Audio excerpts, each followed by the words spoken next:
Namo Myoho Renge Kyo, Namo Myoho Renge Kyo, Namo Myoho Renge Kyo. Hello, friends. Good for you, your practice. I hope this finds you in good health and secure.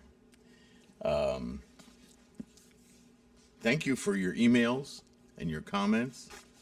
It's very important to me that I stay connected to your needs. My whole reason for creating these resources has been to encourage your aspiration for Buddha-ness, to increase your confidence, your resolve, your determination to take over your samsaric controlled life in this Saha world with the clarity of your Buddha mind. Don't kid yourself, it takes effort. It's not just magical, right? That's the thing about Buddhism. There's no magic in it. It is experiential. And in order to experience anything, certainly to experience fully the potential that exists, requires effort, right? Buying a soccer ball does not make you an excellent soccer player, right? Just like having a vegan meal doesn't undo every piece of meat you've ever eaten in your life. You have to understand that some things will change very quickly as you practice Namo Myoho Renge Kyo. You invoke your Buddha-ness, and right away those subtle little things that you do that are just a part of what you do without really thinking about it, they change very quickly, and you go and you experience it and you go, man, this is an amazing practice. But then at some point you're going to start working on things that you have spent years. How many hours, how many minutes, how many seconds of your day? Remember, a moment is like 0.52 zeros, 0.5, or not 0.5, 0.52 zeros, then a 5. Fraction of a second. How many moments has your samsaric mind been reinforcing the same habits, the same tendencies, the same conditions? And now you're going to chant once and enlightenment? It comes in spurts, right? Different karma requires different replacement. Remember, we're not just jumping from one reality to another. We are replacing our engine of life that is constantly, moment to moment, reestablishing our freight train of karma, our amalgam of karma, our tendencies and conditions, albeit with the influence of our countless decisions in mind that we are making about our lives. Life-affirming decisions, life-disaffirming decisions, entrenched habit decisions. Yes, some of it happens quickly, some of it not so much. Some of it's been going on so much in our lives that it's actually changed our physical being, our internal organs. You know this. You know this from getting a sunburn or a rash, right? But those are very short time periods. I know it doesn't seem like it at the time, right? Kalpas. It took 10 medium kalpas for me to heal my sunburns, right? It feels that way. But boy, that big bowl of ice cream with sugar, with caramel and bananas and all sorts of stuff all over it, nuts and chocolate chunks in there. And boy, that reward is so fast. Well, we think of it samsarically as a reward, but what's it doing ultimately? How have we convinced ourselves samsarically that that is happiness? That's the kind of question, as Buddhists, we need to observe in ourselves. And when we begin to deeply understand those mechanisms, I'm talking early Buddhist teachings here, right? Then it becomes obvious when we see it in others. Oh, I know what that's like. Oh, I know that habit's not going to change easily. They don't even know what they're doing to themselves. Could you imagine how Shakyamuni Buddha felt with all of those around him? And we've been reading in chapter 3, his continuing dialogue with Shariputra has morphed more and more away from Shakyamuni and Shariputra to Shakyamuni and what Shariputra represents, all the bodhisattvas in the assembly and more. And he's talking about the repercussions of not controlling with our amazing discoveries for ourselves how we expose others to this, right? You remember how hard it was for you to do a certain thing in your practice and to break through and replace that version of you with the enlightened version of you. Not an easy task. It's a replacement because it's an ongoing process. Do you see? You don't simply say, that's the old me, now here's the new me. No, the new me has to slowly convince the old me to quiet down. Remember the monkey mind? Quiet down. Let me nurture you into a better place. Now, after all of this retraining, you can put that samsaric mind to bed, go to sleep, night-night. Now I can truly be this new me. It takes time. It takes effort. So you walk into that doorway and you go, hey, you need to change this. This is how you do it. Just chant. And many will look at you like, I'll take 2 of whatever you're on, dude. Right? You can't just smack people over the head with this. You have to do the same thing you did to yourself. Okay, look, this is going to take some effort. I know a way forward for you if you're willing to put in the work. No, thanks anyway, but I'm just going to live my life. Let it go. Okay, when you're ready, let me know.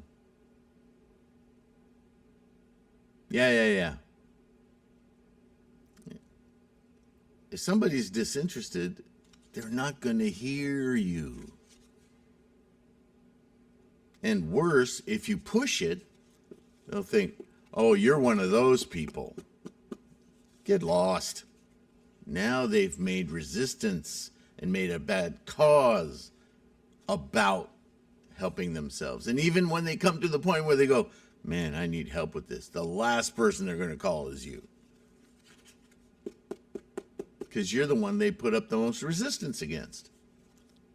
So this is what we just got through talking about, right? So he's cautioning us. He's saying, look, this is a powerful practice, and you're going to be stunned by how much it changes your life. But you're also going to have to learn how to respect the effort it took for you to get here. Remember, he's talking to people who've been practicing 40 years. Don't forget that. So if you persist in being an overzealot maniac, you're going to incur just as much as you're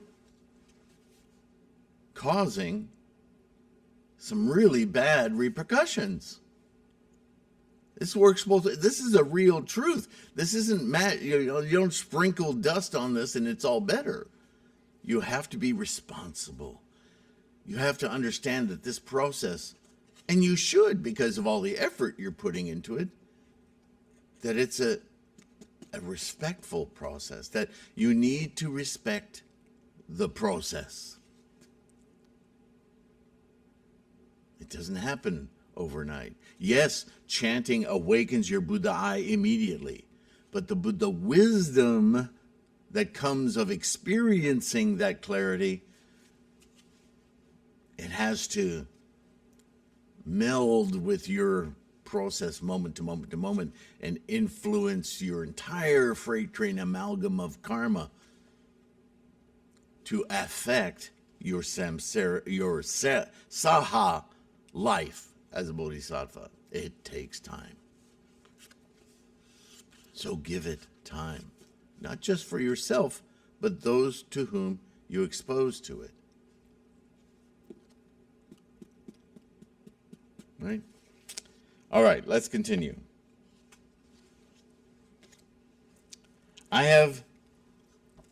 If any have ever seen hundreds of thousands of kotas of Buddhas, cultivated many roots of goodness, and been firm in their innermost minds,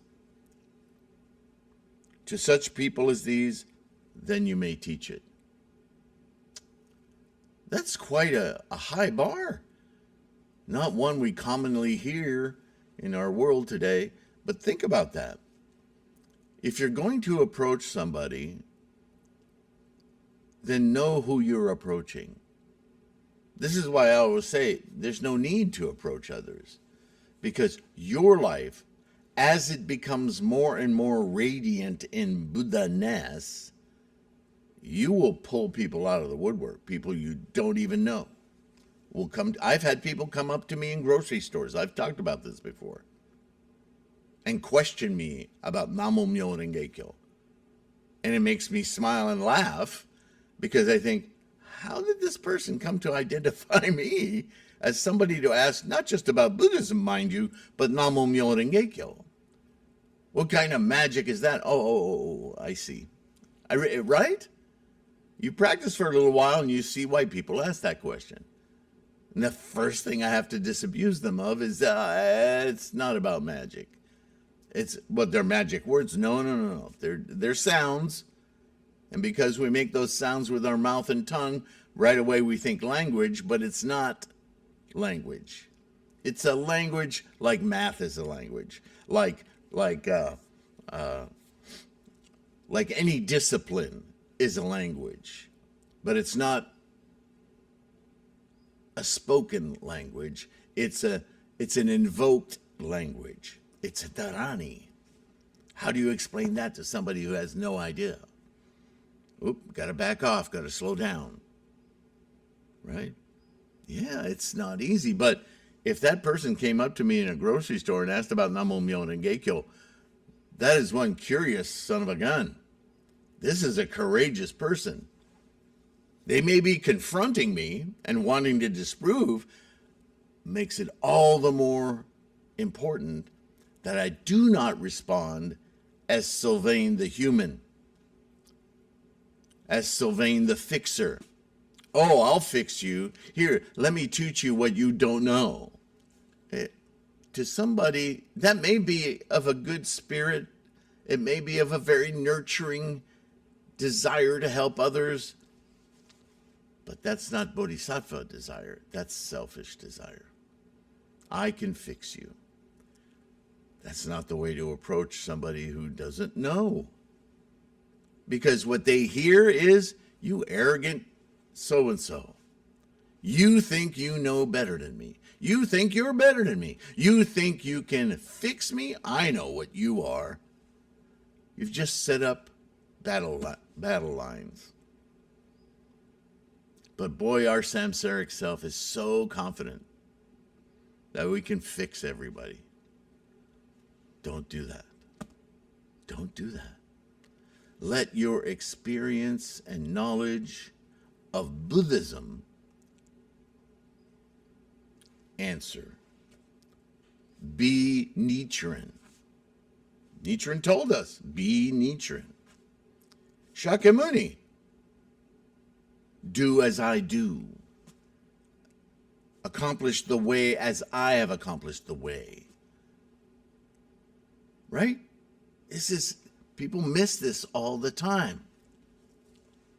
Don't use your brilliant mind. Use your compassionate Buddha mind. All of this training, all of this reading is to retrain our mind into answering those deep, entrenched, deeper than cellular, deeper than DNA habits, tendencies, conditions. And the only one that can do it is the person doing it. You can't teach somebody how to do it for themselves. You can only teach them how to set about looking into themselves to figure that out. Buddhism and Buddha come from within. You can't spork it in there.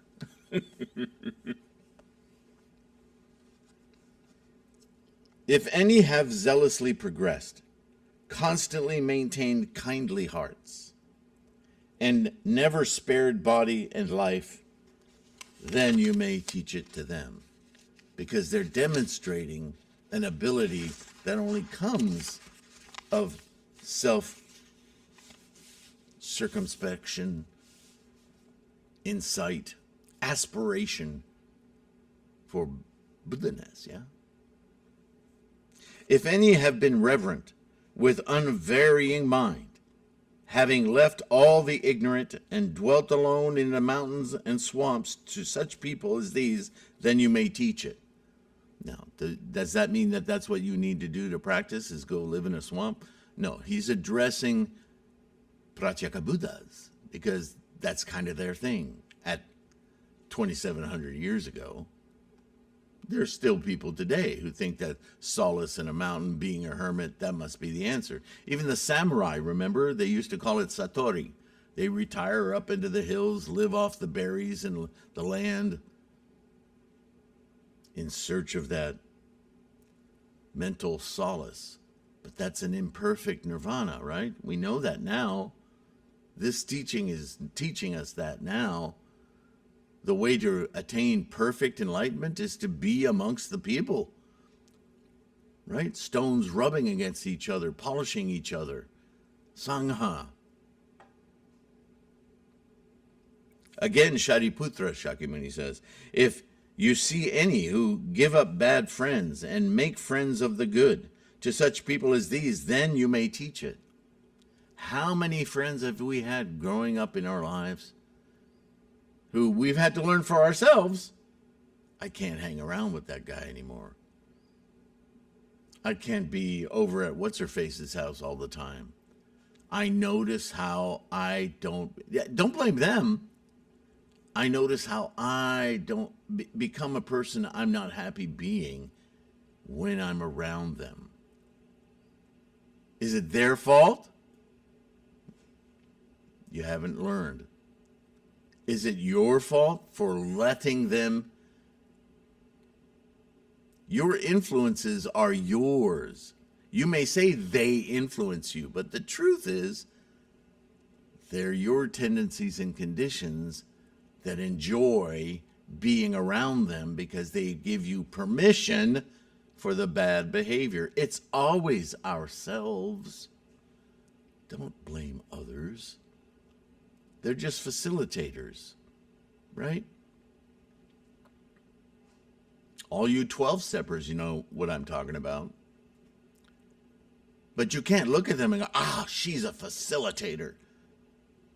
What's she facilitating? Something you already own. The problem is what you own, not their facilitating. You gravitated to them because you love being facilitated.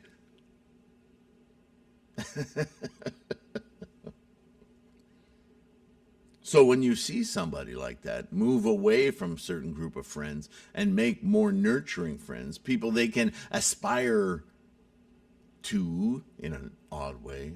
In other words, aspire to better qualities in themselves, therefore surrounding themselves with people who seem to display those qualities.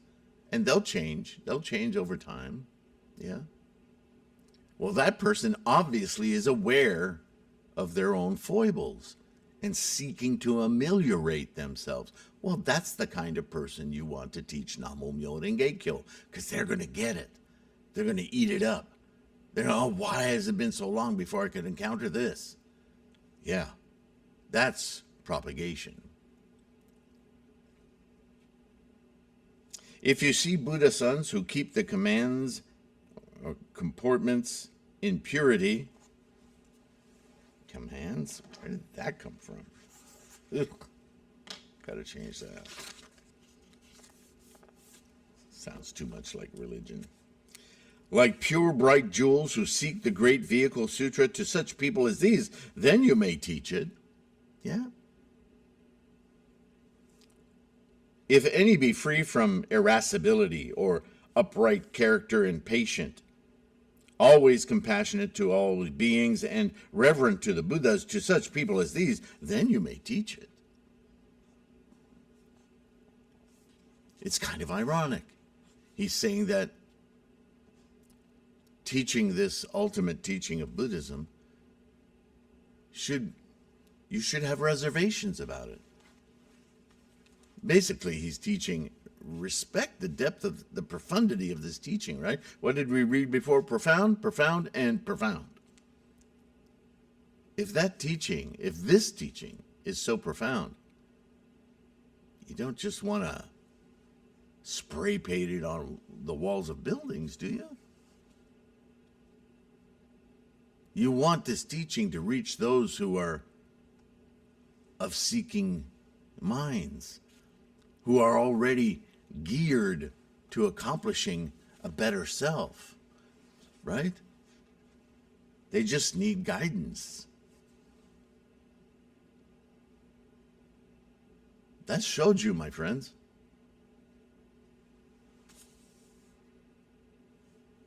Further, if there be Buddha sons who, which is all of us, right? Sons and daughters of Buddha, Tathagata, engine of life, yeah.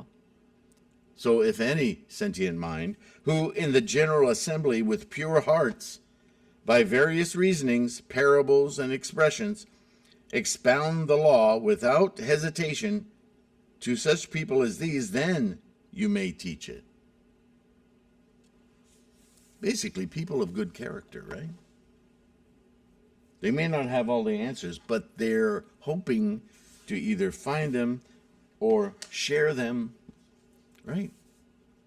If there be bhikshus who, for the sake of perfect knowledge, seek the law in every direction, ta-da, folding their hands in profound reverence, only pleased to receive and keep the great vehicle sutra, even without accepting a single verse of any other sutra, to such people as these, then you may teach it. Wow, that was a big sentence right there.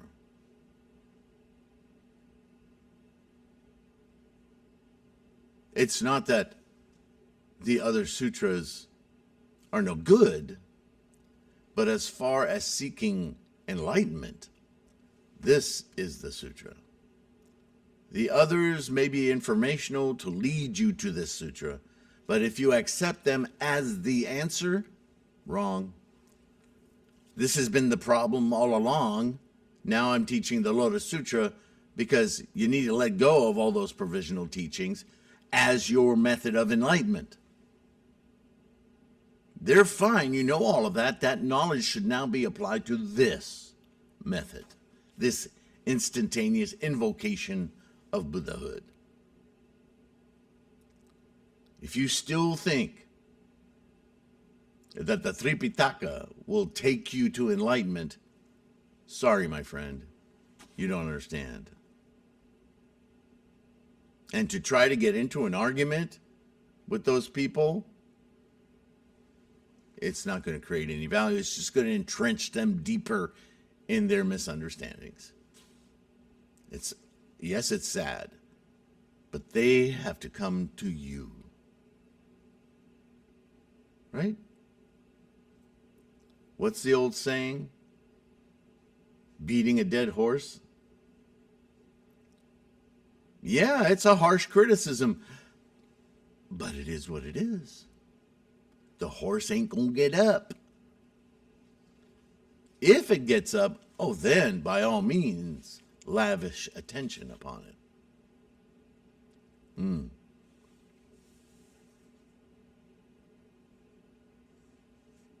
Like a man who, with all of his mind, seeks for the Buddha's relics, so those who seek the sutra and have obtained it receive it with profound reverence, and who are not again bent on seeking other sutras, and also have never minded books of other philosophies, to such people as these, then you may teach it.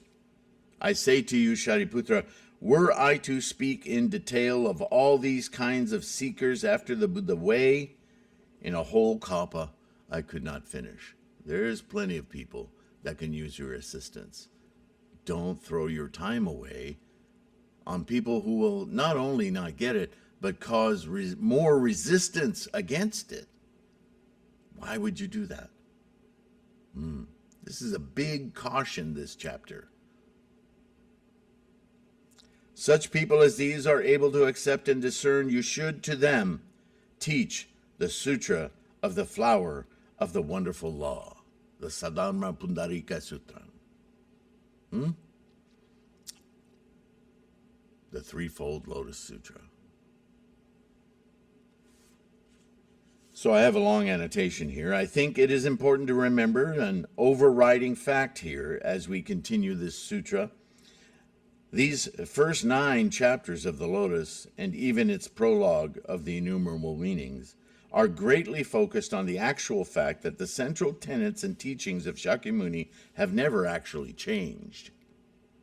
It is true that the teachings introduced new depths of consideration as they were taught over time, and that additional concepts and methods were constantly introduced. But the aim and goal never changed. Instead, and what is made abundantly obvious here, is the capacity of the students for understanding meaning over words. See the Lankavatara Sutra. The commitment to let go, quote unquote, of cherished traditions and willingness to endure and aspire to the stated goal of Buddhahood in this lifetime is explicit. The Tripitaka, which tells us to avoid this Lotus Sutra as misleading and incomplete, now includes the Lotus Sutra without the prologue and epilogue as part of its canon with highly influenced translations from early Buddhist teachings. Don't be fooled. The only true fundamental obstacle is the infantilism of reincarnation. This is eloquently explained in the parable of the apparitional or conjured city. The imagined respite of a city mistaken as the final goal is tempting to adhere to, and yet it is only a respite, a brief time of recharging one's commitment and preparing for the last mile, to pursue the ultimate goal in order to live this life to the full. It takes courage to follow a path to its completion. Ask an Olympian. Ask a winner of the Nobel Prize. This is a powerful practice with the ultimate goal of living this lifetime with profound amazement, dignity, and respect for all life. The Lotus Sutra is a testament to that goal. And now we'll move on to chapter 4, Resolve and Discernment. Chapter 3, very, very strong, profound chapter, one that we don't talk about enough. Everyone knows the parable of the burning house, but to me, the discussion with Shariputra emphasizes the way to practice and propagate this sutra. The proper way, with dignity and respect, to propagate this sutra. It's not necessarily easily found in the parable itself, but all of the dialogue around it makes it quite clear, don't you think? And now, out of that, the fourth chapter is going to dive into resolve and discernment, the most important part of dignity, respect, our practice, and how meaningful it is. Yeah? So that's what we'll start on next. In the meantime, thank you for listening. Thank you for being here. I know I have to share something with you. I think it's kind of funny. My benefactor here, Sandra, said I should have a T-shirt made of this saying. I have to thank one of you for saying it in an email or a comment. It might be in a comment. In one of the I notice sometimes that my videos don't all get, I get likes, but I also get dislikes, and that, I am unadulterated Nichiren Shakyamuni. This is what this means. Granted, it's from my life experience, my own train, my own path, my Buddha way. And I express it as clearly and honestly as I can, because in some way it's going to resonate with you. That's my belief, my trust, the more voices like my own that are truthful, honest, and seeking at a depth beyond rhetoric, beyond biases, who really want to transmit the correct path, the path through Nichiren's insights and all scholarship, the more voices like mine, the more we will resonate throughout the world with those who grasp their own insights based on our own. For some of you, occasionally, I see the numbers go up and down all the time, I'm going to burst some bubbles. I'm going to, what are you saying now, Sylvain? And they may not get what I'm saying. And that's okay. What I encourage those of you who feel that way to do is to stick with me for a while. Because it's like I heard an artist say one time, if you walk into a museum or a gallery and you see a piece of work, an artwork, a painting,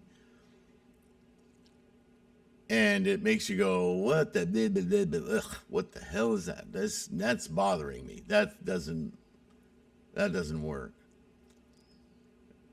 Go through the rest of the exhibition, have lunch, and go back and look at it again.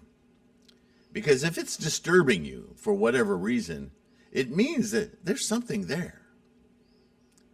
And in our societies in the world today, we're very much of the give it up or say what we want, and repercussions, consequences, not so much. We don't give a crap.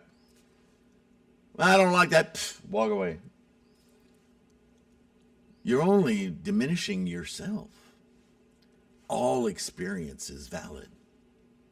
So if something I say hits you wrong, maybe go back and listen to it again, or maybe listen around it, or maybe listen to something else that I say. And perhaps you'll come back to what was disturbing you and see that I didn't mean what you thought I mean. That my way of expression is a little foreign to you, and by listening to it again or listening to more of what I have to say, you'll come back to that. Oh, there he goes talking about that again. Wait a minute. Maybe he means this. And you will be doing the work of honing your Buddha path. That's why I put myself out here. So I encourage you, stick with it. Don't be immediately turned off. But if that's what happens, that's what happens.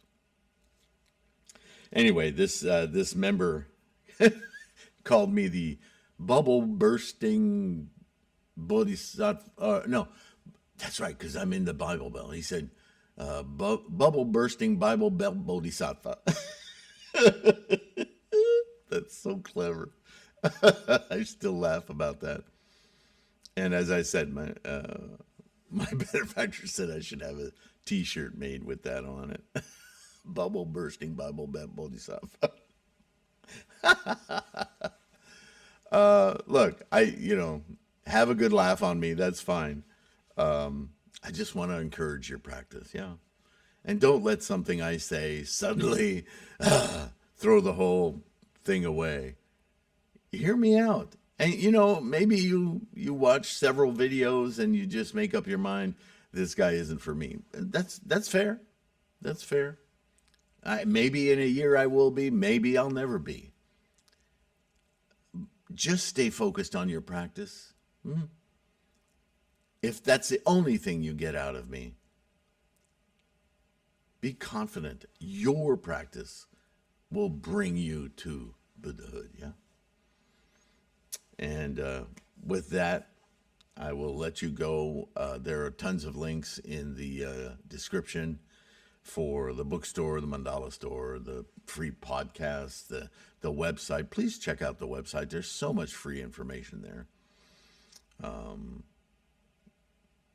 And one of you is talking to me right now about taking on some responsibilities with regard maintaining the website and all of the study material and so forth is a large task for which I need to really express my gratitude to those of you who can support this effort, whether it's just liking and subscribing, which helps us grow the Sangha, or buying ebooks, print books, so on and so forth.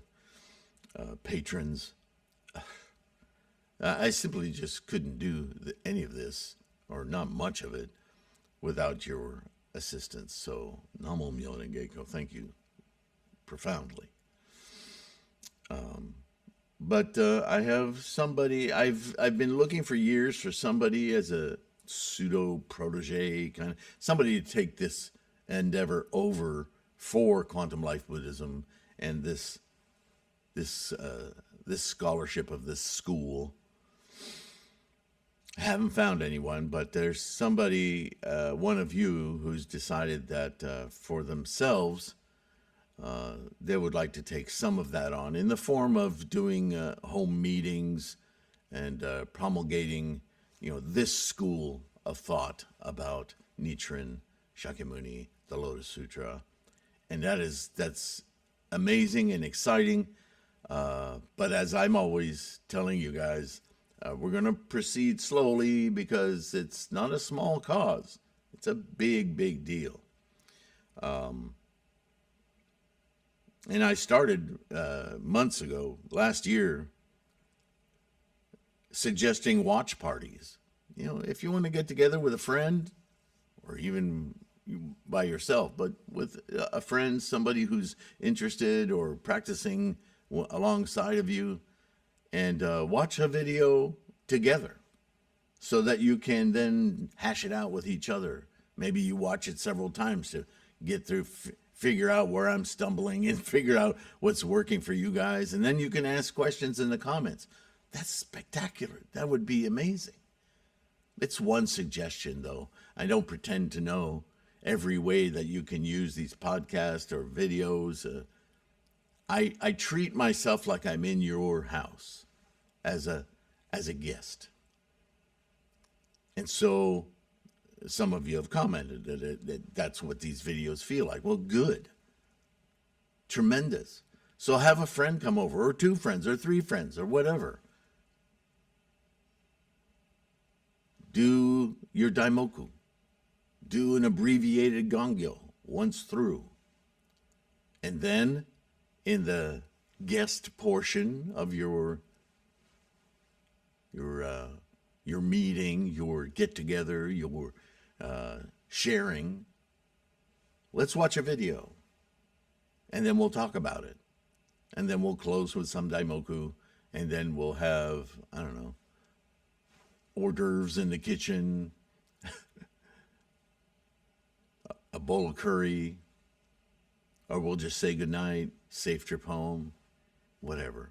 You have your informal get together, and this absolves you in a way of having to be the one where information is coming from. There's a different foreign source. And that way people are free to communicate and you can have some really interesting conversations, yeah? I encourage you to do that. This person I'm talking about is wanting to host this kind of session, let's call it. She's been, for years and years in her life, a nurse, somebody who likes to help others. And that's wonderful. You don't have to be a nurse to do this. In fact, my caution is always going to be, don't be the fixer. Right? We just read about that in the 3rd chapter. Read that chapter. Take it to heart. It's not about being a fixer. It's about being a guidance for somebody else's path. And therefore, what should come to mind is, what would Nichiren say? What would Shakyamuni say? How does Buddhism address this? It's fascinating how many times I come back to the Four Noble Truths. Because that's what we're struggling with in samsara. Anyway, it's a large task. I have deep respect for my experience with it, and I share it as honestly as I can, simply to foster an aspiration for Buddhahood and a confidence in your practice. So I hope in my small way I'm contributing to that, yeah? Take care of your health. It affects your practice. Stay strong, savor it, and I will see you in the next one.